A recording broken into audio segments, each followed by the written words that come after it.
Hi everyone, welcome. I'm down here in my wormery, and my wormery used to just consist of whatever worm bins were on that shelf over there. And then I sort of created a little bit of an overflow shelf over here, and then I even started stacking stuff up on top of my Vermibag Minis frame here. And the oldest stuff is all the way over there, making this end of the collection the newest, and those are the ones that I've got scheduled for today. These two newest of my bins are red wigglers, and it's been 12 days since they've been fed, so it seems like a timely check-in to come back in here and give them a little bit more food. So I'm going to slip on a glove, get these over onto the bench one at a time, and get them fed. So let's get to work. The assortment of foods that I've got for them today consists of banana peel, potato peel, and some green beans. Pretty nice variety, and it's a nice little step up from the very starchy stuff they got last time, which wasn't even all that much. I was preparing a batch of my worm chow, and on that go around I had used a whole bunch of leftover rice and leftover noodles, which I included in my ground up pulverized worm chow, which, as you can see, is a fairly fine consistency. But then I had trouble with my grinder, and I was left with a whole bunch of little itsy bitsy particle matters that just wasn't quite as fine as I like to consider to be as my worm chow. So what these bins got fed was what appeared to me like just little unbroken down particles of rice and noodle. And come to think of it, 12 days later, maybe we should have been a little bit more generous on what they got last time. So it's been 12 days, as I just mentioned, since the last check-in, and what they got fed last time I just described for you. So my guess is that little tiny particles of noodle, little tiny particles of rice, most likely gone by now, because they're both very starchy, and starch is basically sugar, and I would think that the worms probably ripped right into that stuff. It was all dry, so it would have needed a little bit of time to soften up after being hydrated.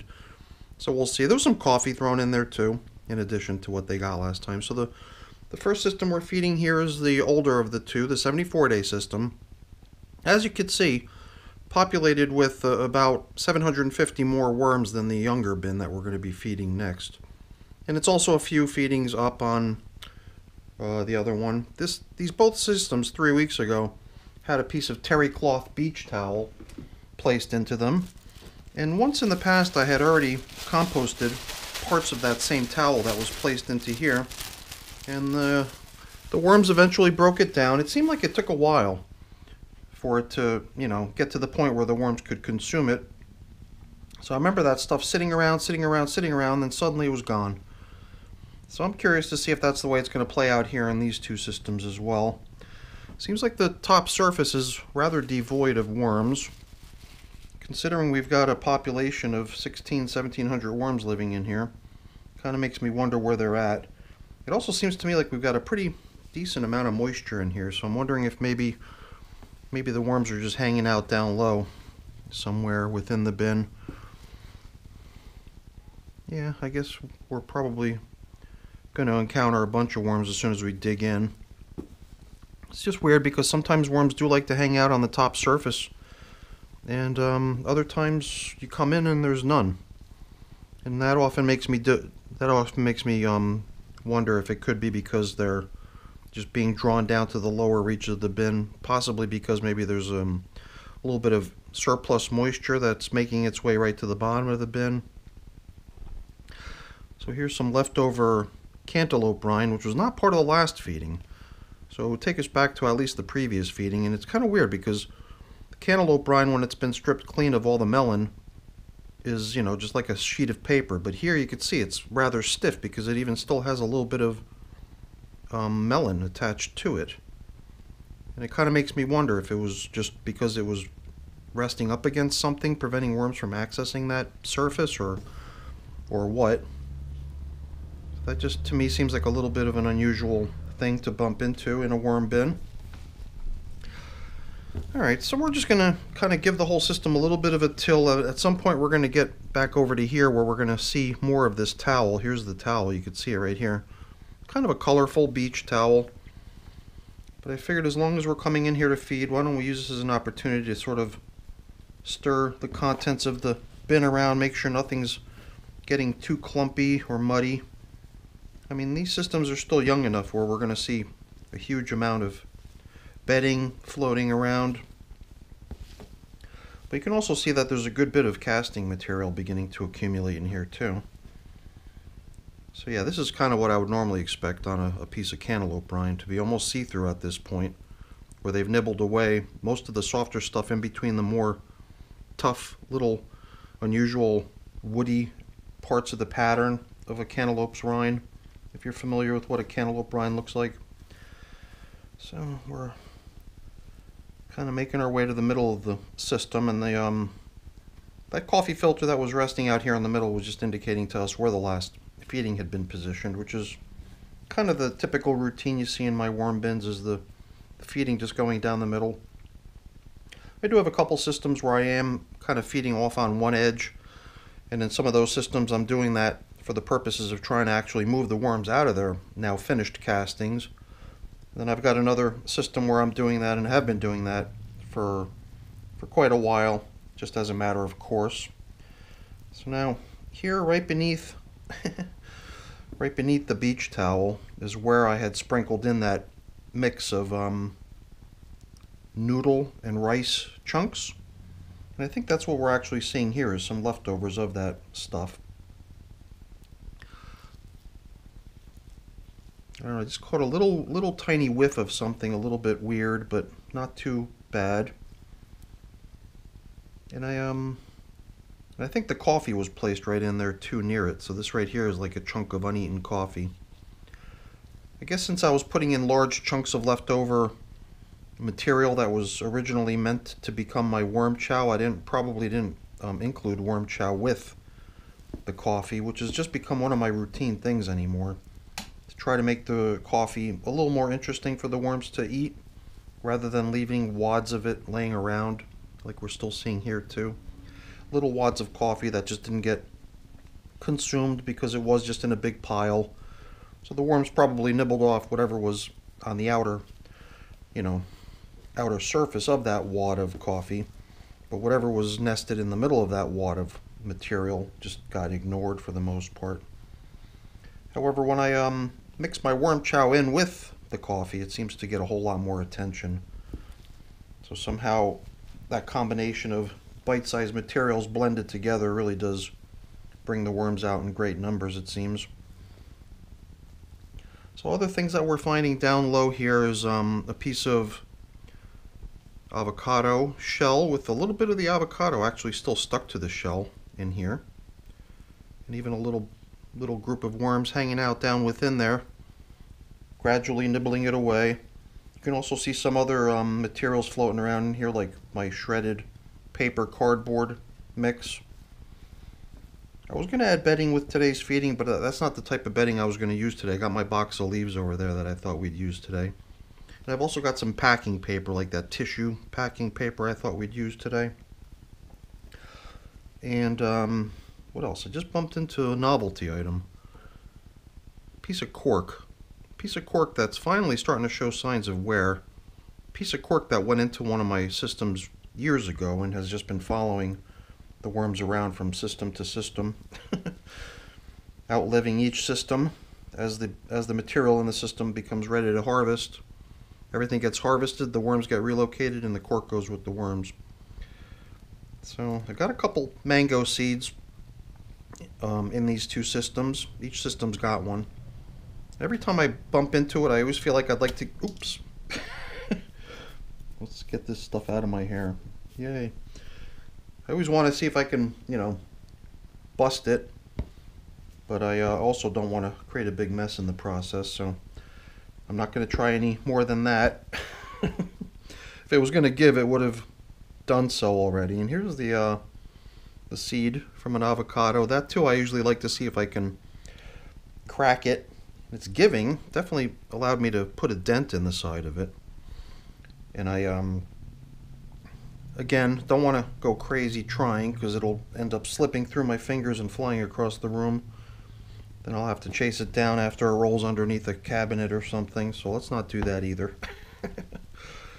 Let's just kind of conclude our little exploration of the feeding area and the worms hanging out down in the feeding area.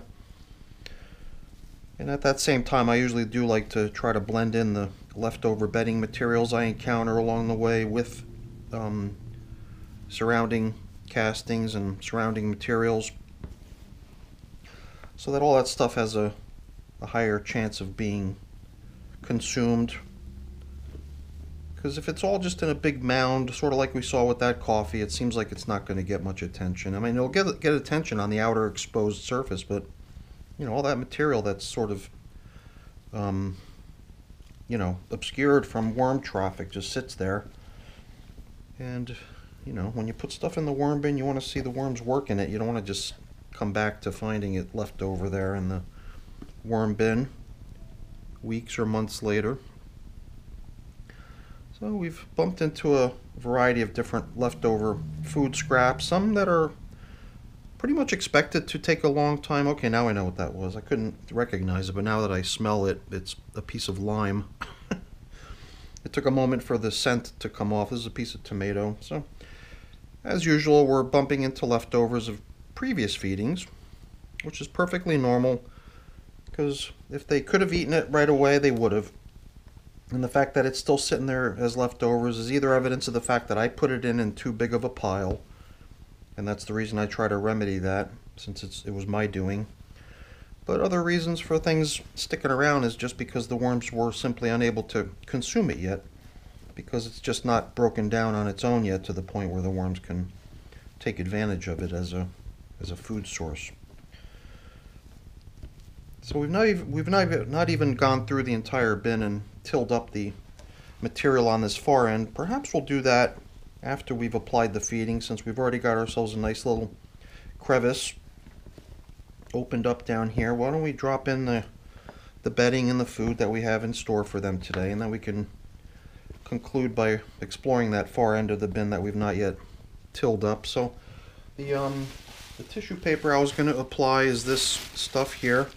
It was kind of crumbled up, so I tried to uncrumble it to a certain point so that we could put it in here once again in such a way that it's not wadded up.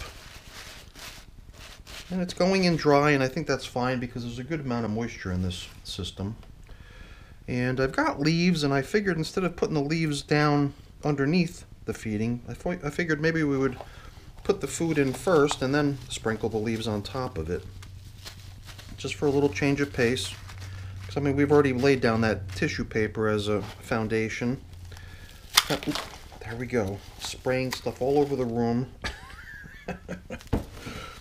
Which normally doesn't happen. It's something I try to avoid in general, but I guess I'm being a little bit sloppy here today. I guess we got ourselves another little chunk that we can share between both systems, so let's get that in here as well. And then we've got these leftover odds and ends. The mango seed will definitely go, but it'll take time. Same goes for the avocado pit. And all these other things will go to the cork will most likely outlive this system and go with the worms to their new home when that time comes, but that's a long way away. And the cork is probably going to go with them when they get relocated into some new home in the future. And this was something, I don't even know if we made mention of what this was, just a little chunk of pumpkin stem. Really getting worked down to this little tiny piece anymore. I mean, it started out pretty good sized and has since been whittled down neatly. Before we start backfilling the feeding area, I'm sprinkling in a little bit of my my grit, and in my case the grit that I use is pulverized eggshell. And then, like I said, I'd like to also use a little bit of supplementary bedding out on top of the feeding, and here we're using just dry leaves that I collected in the autumn. So I've been really wanting to build up all my systems, so I do want to make it a common practice of adding a good amount of bedding each time I feed, which, you know, generally should be done anyway. And then back can go this chunk of towel. Now we could start covering up the feedings, and I think we've applied everything that we had planned on putting in. Oh no, we didn't. Good thing I questioned myself. We still wanted to also put in this banana peel, but you know what, why don't we just place that right on top of the towel, and maybe that'll sort of force a lot more traffic into and onto the towel from above and below. Although I'm questioning about these leaves here, what's going to happen. You know, the leaves often just remain a little bit dry in the bin and don't seem to absorb the moisture from the surrounding materials, which might lead the worms to possibly avoid going into them. But I'm not going to worry too much about it. I suppose I could have probably included a little shot of water or something to help moisten those leaves. And look at all this material over here. How many worms are in it? A lot of castings piling up out here as well. So that's kind of cool. Perhaps that'll be beneficial too, is just to take this somewhat more damp material loaded with all these worms and place that on top of the feeding, so that it could share its moisture with those dry bedding materials that we included, that dry paper and the dry leaves. Not bad, not bad. And then maybe we could just take some of this tilled up stuff from the far end and use that to backfill the hole that we opened up over here. And then I'd like to start gradually leveling things off, because we're more or less done in here. I guess the other thing that I had hoped to do here was to just put out a nice top covering piece of newspaper draped out over the top after we put the feeding zone indicator back in its place. I know that the next system that we're feeding, the younger one, has this top covering newspaper in it. And since I've got a nice new piece of top covering newspaper set aside for both systems, in that system we'll probably just go ahead and recycle that piece of top covering newspaper to become supplementary bedding in the feeding area. And then that too will receive a nice new replacement top covering. Okay, very nice, very nice. Okay, so here's the, got two of them, so we'll just drop one in. But oh, let's not forget, we also want to mark where we fed. Kind of a tradition here in my worm bins to lay down a feeding zone indicator over where the last feeding had been applied. And then a lot of times these top coverings are just a popular place for the worms to hang out as the moisture within the bin tries to escape to evaporation, gets caught on the plastic covering, condenses and drops down onto the top covering paper. And with that top covering paper collecting all that recirculating moisture, the worms really do get drawn to it sometimes, but maybe it's because the material in the bin in general has got a high enough moisture content that the worms don't feel, you know, compelled to seek out any other moisture source. They're perfectly happy to be down within the system. But I like to put it out there anyway, because not every bin's the same. So let's go get the younger bin and get them fed.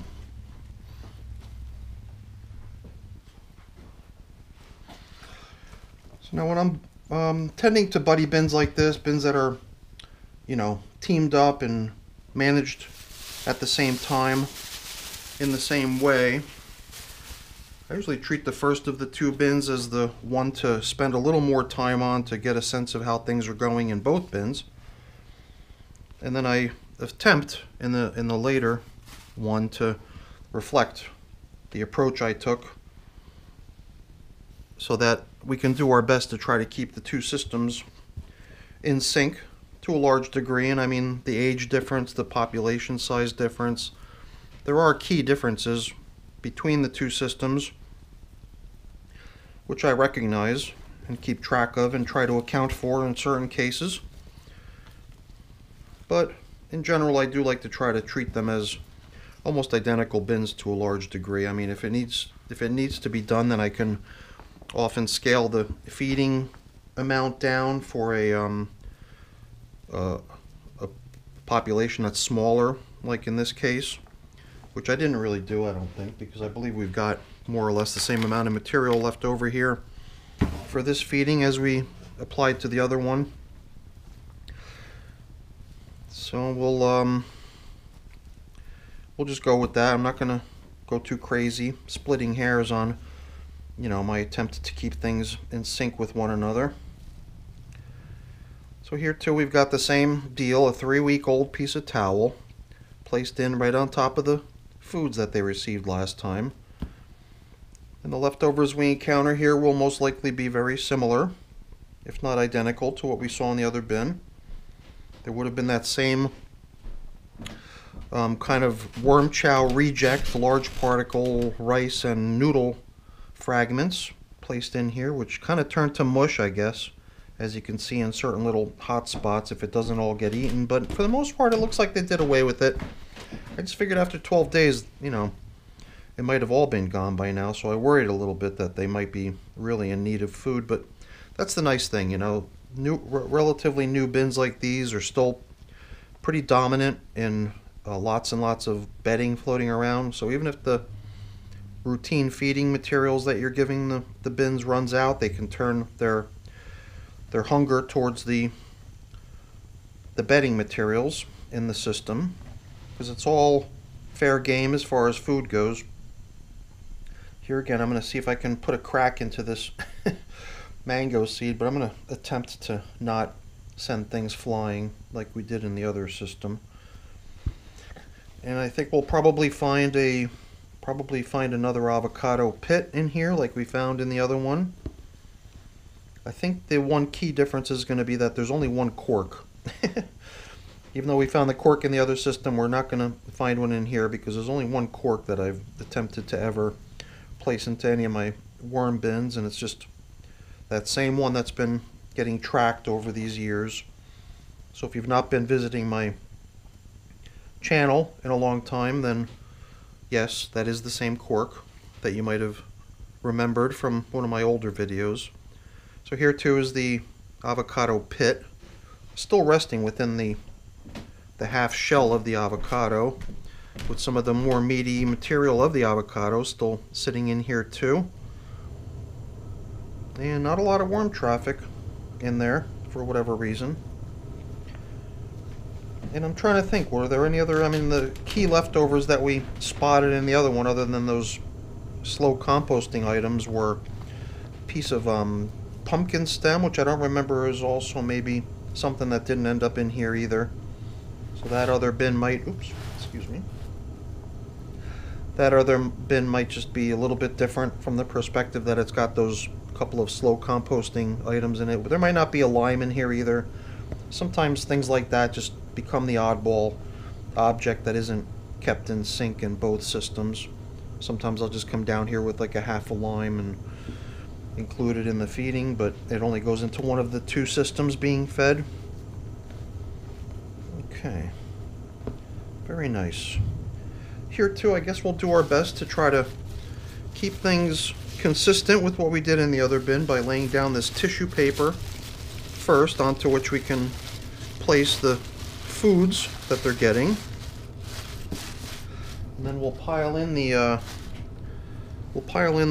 stuff other than the banana peel, so that we can just, again, for consistency's sake, see how the banana peel does in terms of drawing worms onto the towel. And yeah, you might have noticed I accidentally placed this plastic container on the stove the other day and melted it, but I'm still trying to use it, although I did get a replacement for it from my mom. So I can certainly do away with it, and I've still got a couple other ones that we can use. And once again, in an attempt to try to continue building the system out nicely, give the worms plenty of material to explore and hang out in goes the leaves that might not be so well received because they're dry. But in time, hopefully they'll pick up a little bit of moisture from the surrounding materials, and gradually the worms will start moving in, taking advantage of it. So I guess the one thing we've done here is we've sort of disjointed the avocado pit from the shell so that they can get easier access to the vegetable matter or fruity material inside stuck to the shell. And then before we cover up the feeding area, we'll return the towel and see if we can increase the appeal of the towel by placing this delicious final food object right on top. Oops, is it too late? I already missed one thing here, which was the inclusion of a little bit of grit to help with the digestion of their foods. So I'll just sprinkle it in here, not directly onto the fresh foods they got, and that's fine. Okay, very cool, very cool. And I think we're ready to backfill and cover up. I don't know. Was I consistent? I can't remember. I might have deviated. And it's certainly not a big deal. I try my best to keep things in these buddy bins or sister bins or brother bins or twin bins in sync with each other, but in this case I think we've done a good enough job on that. Oddly enough, on this edge we found so many worms hanging out in the material, and here not so many. There again, it might just be you know, a sign of the fact that we've got a somewhat smaller population occupying this bin than what we saw in the other bin that we just fed. And that's fine too. I'm not too worried about it. It's not like I'm going to try to, you know, relocate worms from the other system into here just to try to even out the worm count. Sometimes it is interesting to have a little difference so that you can really say, hey, we added equal feedings to both bins, and here's the clear evidence of what a larger population can do, and then we'll see how they did away with a certain amount of the same exact feeding in one bin versus what they managed in the other bin with the fewer number of worms or whatever. So like a stick like this, I don't know why, I just feel like it's not going to go anywhere, even though we've got relatively young systems here. I mean, you know, the system is only a little bit over a month old. Oh, and there we go. I forgot to recycle the top covering newspaper, which at this point I believe just means it's going to get reused as top covering, and it's holding up well enough for that purpose. And I'll just use that other new piece of paper that I had intended for this here in another application. Here we'll just return the somewhat weathered but still relatively untouched top covering newspaper, because it's pretty much not been nibbled down any by the worms. I mean, you can see a couple tears in here, but that might have just been done by me. And that too, who knows, maybe attestable to the fact that we've got a somewhat smaller worm population living in here. Alright, well, that's our check-in now with our two newest Red Wiggler bins, now getting a somewhat more conventional everyday kitchen scraps type feeding versus that somewhat unusual noodles and rice starch riddled bounty of a feeding they got last time, which didn't really get as much attention as I thought it would. I thought this stuff would all be gone. I was a little surprised to see leftovers and so much of it in there. Not to say that there was that much. I would probably say that they ate more than they left behind. So I got a feeling that the stuff they got here today, those beans, those potato peels after being frozen and thawed, the banana peel especially, all that stuff's going to definitely spark their interest. So we're more or less done here. I got a few things I got to take care of getting cleaned up and put away. I'm not going to waste your time with that though. Before I go really quick, let me just say thank you though. Thank you for watching. Hopefully you enjoyed the video. If you did, as always, please don't forget to leave me a quick thumbs up before you go. That's always very much appreciated. And if you haven't done so already, please also consider subscribing to the channel. That's very much appreciated as well. Alright everyone, have a great day. Thanks for watching. Bye now.